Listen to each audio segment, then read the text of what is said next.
Capítulo 5 O Terror. 4 dias depois, a população de Itaguaí ouviu consternada a notícia de que um certo Costa fora recolhido à Casa Verde. Impossível! Qual impossível? Foi recolhido hoje de manhã. Mas, na verdade, ele não merecia, ainda por cima, depois de tanto que ele fez. Costa era um dos cidadãos mais estimados de Itaguaí. Herdara 400 mil cruzados em boa moeda de El-Rei Dom João V, dinheiro cuja renda bastava, segundo lhe declarou o tio no testamento, para viver até o fim do mundo. Tão depressa recolheu a herança, como entrou a dividi-la em empréstimos, sem usura, 1.000 cruzados a um, 2.000 a outro, 300 a este, 800 àquele, a tal ponto que, no fim de 5 anos, estava sem nada. Se a miséria viesse de chofre, o pasmo de Itaguaí seria enorme. Mas veio devagar. Ele foi passando da opulência à abastança, da abastança à mediania, da mediania à pobreza, da pobreza à miséria, gradualmente. Ao cabo daqueles 5 anos, pessoas que levavam o chapéu ao chão, logo que ele assomava no fim da rua, agora batiam-lhe no ombro com intimidade. Davam-lhe piparotes ao nariz, diziam-lhe pulhas. E o Costa, sempre lhano, risonho. Nem se lhe dava de ver que os menos corteses eram justamente os que tinham ainda a dívida em aberto. Ao contrário, parece que os agasalhava com maior prazer e mais sublime resignação. Um dia, como um desses incuráveis devedores que lhe atirasse uma chalaça grossa e ele se risse dela, observou um desafeiçoado com certa perfídia. Você suporta esse sujeito para ver se ele lhe paga. Costa não se deteve 1 minuto, foi ao devedor e perdoou-lhe a dívida. Não admira, retorquiu o outro. O Costa abriu mão de uma estrela, que está no céu. Costa era perspicaz, entendeu que ele negava todo o merecimento ao ato, atribuindo-lhe a intenção de rejeitar o que não vinham meter-lhe na algibeira. Era também pundonoroso e inventivo. 2 horas depois, achou um meio de provar que lhe não cabia um tal labéu. Pegou de algumas dobras e mandou-as de empréstimo ao devedor.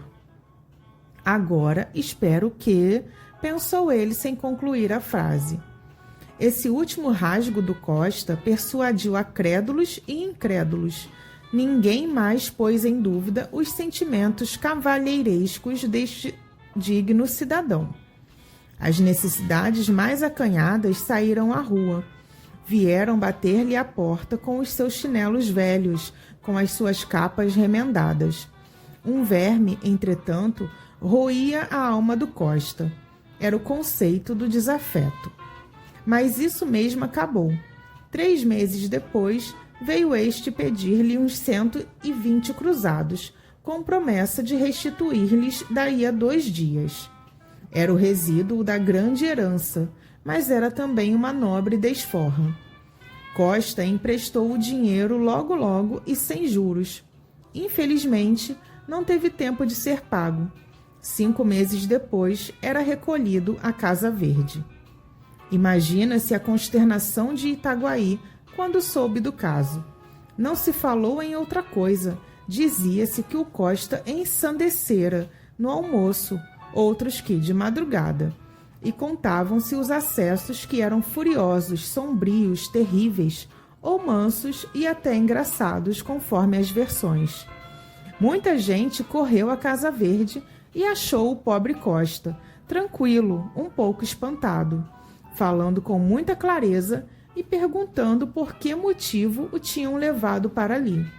Alguns foram ter com o alienista. Bacamarte aprovava esses sentimentos de estima e compaixão, mas acrescentava que a ciência era a ciência e que ele não podia deixar na rua um mentecapto. A última pessoa que intercedeu por ele, porque depois do que vou contar ninguém mais se atreveu a procurar o terrível médico, foi uma pobre senhora, prima do Costa. O alienista disse-lhe confidencialmente que esse digno homem não estava no perfeito equilíbrio das faculdades mentais, à vista do modo como dissipara os cabedais que... Isso não, interrompeu a boa senhora com energia. Se ele gastou tão depressa o que recebeu, a culpa não é dele. Não? Não, senhor. Eu lhe digo como o negócio se passou. O defunto meu tio não era mau homem, mas quando estava furioso, era capaz de nem tirar o chapéu ao Santíssimo. Ora, um dia, pouco tempo antes de morrer, descobriu que um escravo lhe roubara um boi. Imagine como ficou. A cara era um pimentão. Todo ele tremia, a boca espumava. Lembra-me como se fosse hoje. Então, um homem feio, cabeludo, em mangas de camisa, chegou-se a ele e pediu água. Meu tio, Deus lhe fale a alma, respondeu que fosse beber ao rio ou ao inferno. O homem olhou para ele, abriu a mão em ar de ameaça e rogou esta praga. Todo o seu dinheiro não há de durar mais de 7 anos e 1 dia, tão certo como isto ser o sino Salomão. E mostrou o sino Salomão impresso no braço. Foi isto, meu senhor, foi esta praga daquele maldito. Bacamarte espetara na pobre senhora um par de olhos agudos como punhais. Quando ela acabou, estendeu-lhe a mão polidamente, como se o fizesse a própria esposa do vice-rei, e convidou-a a ir falar ao primo. A mísera acreditou. Ele levou-a à Casa Verde e encerrou-a na galeria dos alucinados. A notícia desta leivosia do ilustre Bacamarte lançou o terror à alma da população. Ninguém queria acabar de crer que, sem motivo, sem inimizade, o alienista trancasse na Casa Verde uma senhora perfeitamente ajuizada, que não tinha outro crime senão o de interceder por um infeliz. Comentava-se o caso nas esquinas, nos barbeiros, edificou-se um romance, umas finezas namoradas que o alienista outrora dirigira à prima do Costa, a indignação do Costa e o desprezo da prima. E daí a vingança, era claro. Mas a austeridade do alienista, a vida de estudos que ele levava, pareciam desmentir uma tal hipótese. Histórias. Tudo isso era naturalmente a capa do velhaco. E um dos mais crédulos chegou a murmurar que sabia de outras coisas. Não as dizia, por não ter certeza plena, mas sabia, quase que podia jurar. Você, que é íntimo dele, não nos podia dizer o que há, o que houve, que motivo? Crispim Soares derretia-se todo. Esse interrogar da gente inquieta e curiosa, dos amigos atônitos, era para ele uma consagração pública. Não havia duvidar. Toda a povoação sabia, enfim, que o privado do alienista era ele, Crispim, o boticário, o colaborador do grande homem e das grandes coisas. Daí a corrida à botica. Tudo isso dizia o carão jucundo e o riso discreto do boticário. O riso e o silêncio, porque ele não respondia nada. 1, 2, 3 monossílabos, quando muito, soltos, secos, encapados no fiel sorriso constante e miúdo, cheio de mistérios científicos que ele não podia, sem desdouro nem perigo, desvendar a nenhuma pessoa humana. Há coisa aí, pensavam os mais desconfiados. Um desses limitou-se a pensá-lo. Deu de ombros e foi embora. Tinha negócios pessoais. Acabava de construir uma casa suntuosa. Só a casa bastava para deter a chamar toda a gente. Mas havia mais. A mobília, que ele mandara vir da Hungria e da Holanda, segundo contava, e que se podia ver do lado de fora, porque as janelas viviam abertas. E o jardim, que era uma obra-prima de arte e de gosto. Esse homem, que enriquecera no fabrico de albardas, tinha tido sempre o sonho de uma casa magnífica, jardim pomposo, mobília rara. Não deixou o negócio das albardas, mas repousava dele na contemplação da casa nova, a primeira de Itaguaí, mais grandiosa do que a Casa Verde, mais nobre do que a da Câmara. Entre a gente ilustre da povoação havia choro e ranger de dentes, quando se pensava ou se falava ou se louvava a casa do albardeiro. Um simples albardeiro, Deus do céu! Lá está ele embasbacado, diziam os transeuntes de manhã. De manhã, com efeito, era costume do Mateus estatelar-se no meio do jardim, com os olhos na casa, namorado durante uma longa hora até que vinham chamá-lo para almoçar. Os vizinhos, embora o cumprimentassem com certo respeito, riam-se por trás dele, que era um gosto. Um desses chegou a dizer que o Mateus seria muito mais econômico e estaria riquíssimo se fabricasse as albardas para si mesmo. Epigrama ininteligível, mas que fazia rir as bandeiras despregadas. Agora lá está o Mateus a ser contemplado, diziam à tarde.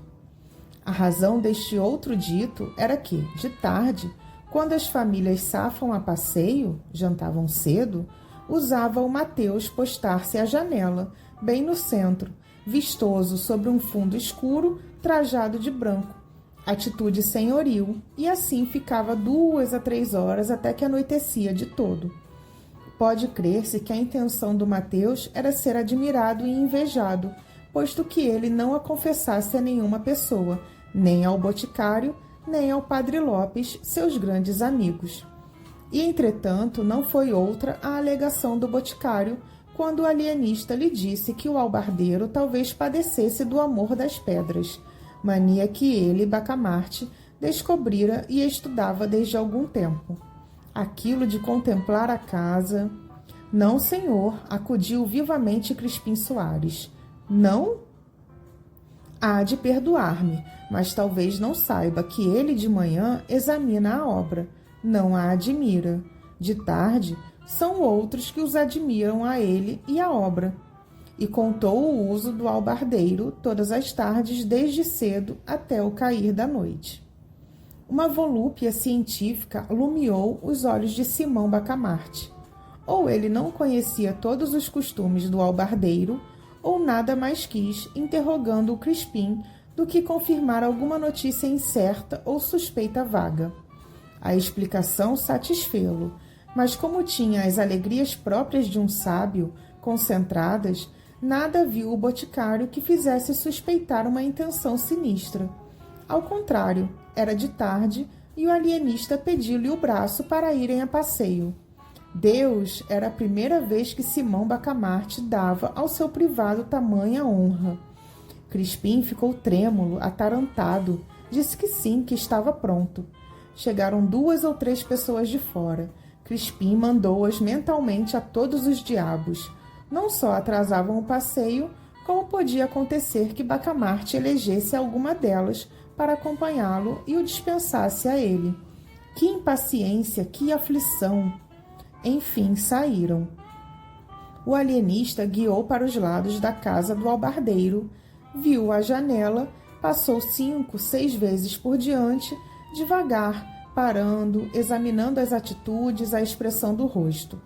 O pobre Mateus apenas notou que era objeto da curiosidade ou admiração do primeiro vulto de Itaguaí, redobrou de expressão, deu outro relevo às atitudes. Triste, triste, não fez mais do que condenar-se. No dia seguinte, foi recolhido à Casa Verde. A Casa Verde é um cárcere privado, disse um médico sem clínica. Nunca uma opinião pegou e graçou tão rapidamente. Cárcere privado. Eis o que se repetia de norte a sul e de leste a oeste de Itaguaí. Há medo, é verdade, porque durante a semana que se seguiu à captura do pobre Mateus, 20 e tantas pessoas, 2 ou 3 de consideração, foram recolhidas à Casa Verde. O alienista dizia que só eram admitidos os casos patológicos, mas pouca gente lhe dava crédito. Sucediam-se as versões populares: vingança, cobiça de dinheiro, castigo de Deus, monomania do próprio médico, plano secreto do Rio de Janeiro com o fim de destruir em Itaguaí qualquer germen de prosperidade que viesse a brotar, arvorecer, florir com desdouro e míngua daquela cidade. 1000 outras explicações, que não explicavam nada, tal era o produto diário da imaginação pública. Nisto, chegou do Rio de Janeiro a esposa do alienista, a tia, a mulher do Crispim Soares e toda a mais comitiva, ou quase toda, que algumas semanas antes partira de Itaguaí. O alienista foi recebê-la com o boticário, o padre Lopes, os vereadores e vários outros magistrados. O momento em que Dona Evarista pôs os olhos na pessoa do marido é considerado pelos cronistas do tempo como um dos mais sublimes da história moral dos homens, e isto pelo contraste das duas naturezas, ambas extremas, ambas egrégias. Dona Evarista soltou um grito, balbuciou uma palavra e atirou-se ao consorte, de um gesto que não se pode melhor definir do que comparando-o a uma mistura de onça e rola. Não assim o ilustre Bacamarte, frio como um diagnóstico, sem desengonçar por um instante a rigidez científica, estendeu os braços à dona, que caiu neles e desmaiou. Curto incidente. Ao cabo de 2 minutos, Dona Evarista recebia os cumprimentos dos amigos e o préstito punha-se em marcha. Dona Evarista era a esperança de Itaguaí.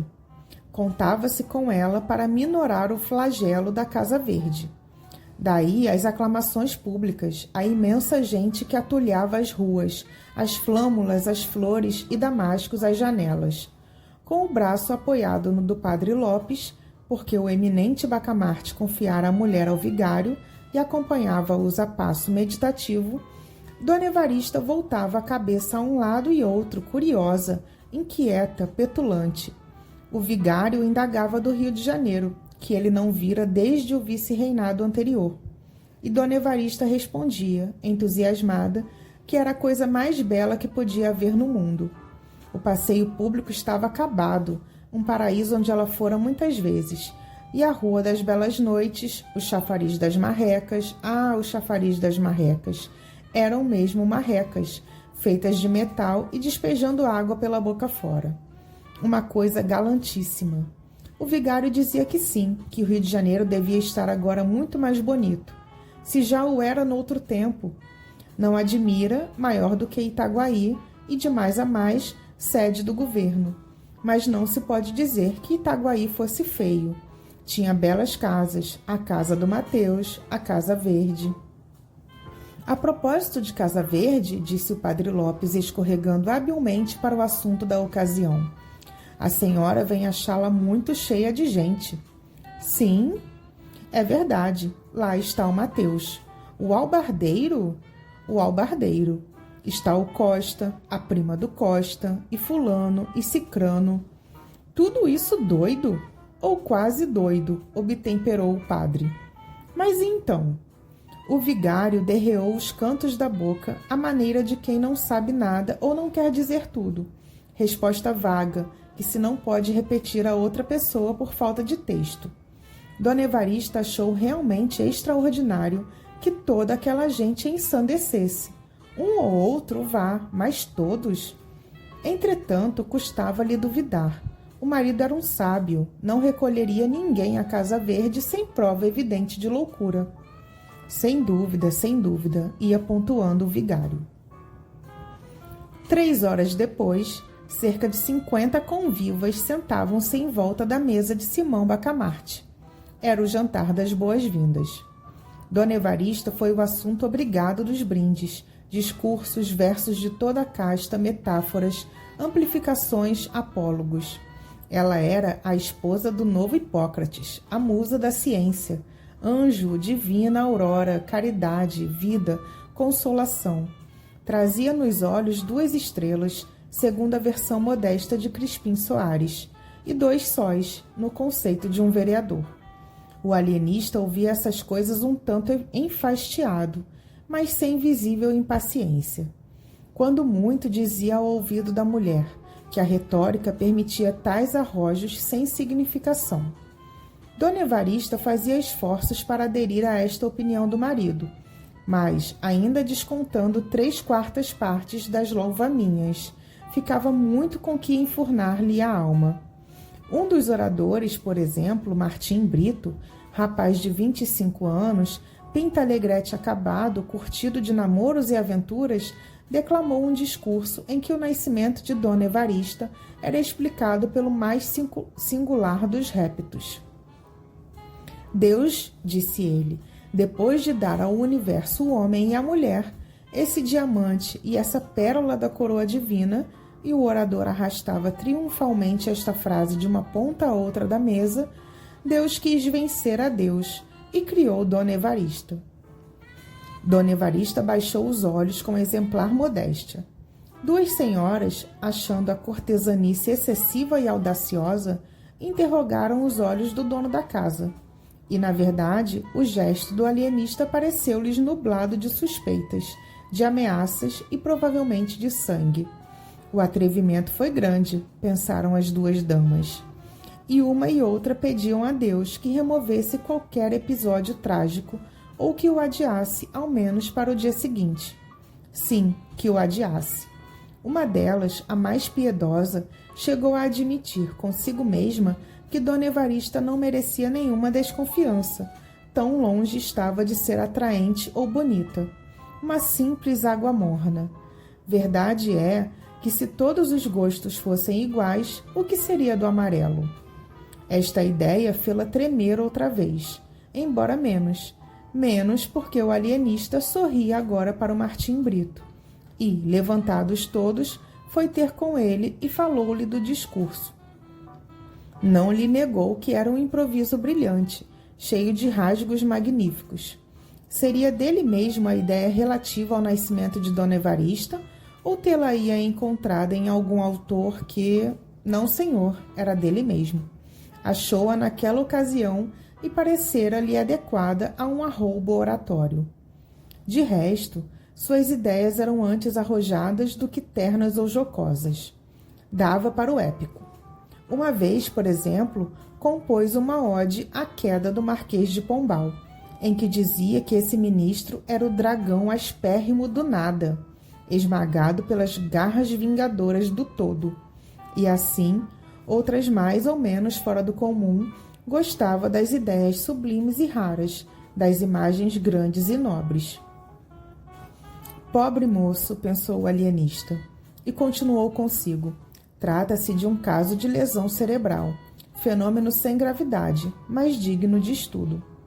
Dona Evarista ficou estupefata quando soube, 3 dias depois, que o Martim Brito fora alojado na Casa Verde. Um moço que tinha ideias tão bonitas. As duas senhoras atribuíram o ato a ciúmes do alienista. Não podia ser outra coisa. Realmente, a declaração do moço fora audaciosa demais. Ciúmes? Mas como explicar que, logo em seguida, fossem recolhidos José Borges do Couto Leme, pessoa estimável, o Chico das Cambraias, folgazão emérito, o escrivão Fabrício e ainda outros? O terror acentuou-se. Não se sabia já quem estava são nem quem estava doido. As mulheres, quando os maridos saíam, mandavam acender uma lamparina à Nossa Senhora, e nem todos os maridos eram valorosos. Alguns não andavam fora sem 1 ou 2 capangas. Positivamente o terror. Quem podia, emigrava. Um desses fugitivos chegou a ser preso a 200 passos da vila. Era um rapaz de 30 anos, amável, conversado, polido, tão polido que não cumprimentava alguém sem levar o chapéu ao chão. Na rua, acontecia-lhe correr uma distância de 10 a 20 braços para ir apertar a mão a um homem grave, a uma senhora, às vezes a um menino, como acontecera ao filho de Juiz de Fora. Tinha a vocação das cortesias. De resto, devia às boas relações da sociedade, não só aos dotes pessoais, que eram raros, como a nobre tenacidade com que nunca desanimava diante de 1, 2, 4, 6 recusas, cara feias, etc. O que acontecia era que, uma vez entrado numa casa, não a deixava mais, nem os da casa o deixavam a ele, tão gracioso era o Gil Bernardes. Pois o Gil Bernardes, apesar de se saber estimado, teve medo quando lhe disseram um dia que o alienista o trazia de olho. Na madrugada seguinte, fugiu da vila, mas foi logo apanhado e conduzido à Casa Verde. Devemos acabar com isto. Não pode continuar. Abaixo a tirania. Déspota, violento, Golias. Não eram gritos na rua, eram suspiros em casa, mas não tardava a hora dos gritos. O terror crescia, avizinhava-se a rebelião. A ideia de uma petição ao governo para que Simão Bacamarte fosse capturado e deportado andou por algumas cabeças antes que o barbeiro Porfírio a expendesse na loja com grandes gestos de indignação. Note-se, e essa é uma das laudas mais puras desta sombria história, note-se que o Porfírio, desde que a Casa Verde começara a povoar-se tão extraordinariamente, viu crescerem-lhe os lucros pela aplicação assídua de sanguessugas que dali lhe pediam. Mas o interesse particular, dizia ele, deve ceder ao interesse público. E acrescentava, é preciso derrubar o tirano. Note-se mais que ele soltou esse grito justamente no dia em que Simão Bacamarte fizera recolher à Casa Verde um homem que trazia com ele uma demanda, o Coelho. Não me dirão em que é que Coelho é doido, bradou o Porfírio. E ninguém lhe respondia. Todos repetiam que era um homem perfeitamente ajuizado. A mesma demanda que ele trazia com o barbeiro, acerca de uns chãos da vila, era filha da obscuridade de um alvará e não da cobiça ou ódio. Um excelente caráter o Coelho. Os únicos desafeiçoados que tinha eram alguns sujeitos que, dizendo-se taciturnos ou alegando andar com pressa, mal o viam de longe, dobravam as esquinas, entravam nas lojas, etc. Na verdade, ele amava a boa palestra, a palestra comprida, gostada a sorvos largos, e assim é que nunca estava só, preferindo os que sabiam dizer duas palavras, mas não desdenhando os outros. O padre Lopes, que cultivava o Dante e era inimigo do Coelho, nunca o via desligar-se de uma pessoa que não declamasse e emendasse este trecho. La bocca sollevò dal fiero pasto, que o secatore. Mas uns sabiam do ódio do padre e outros pensavam que isto era uma oração em latim.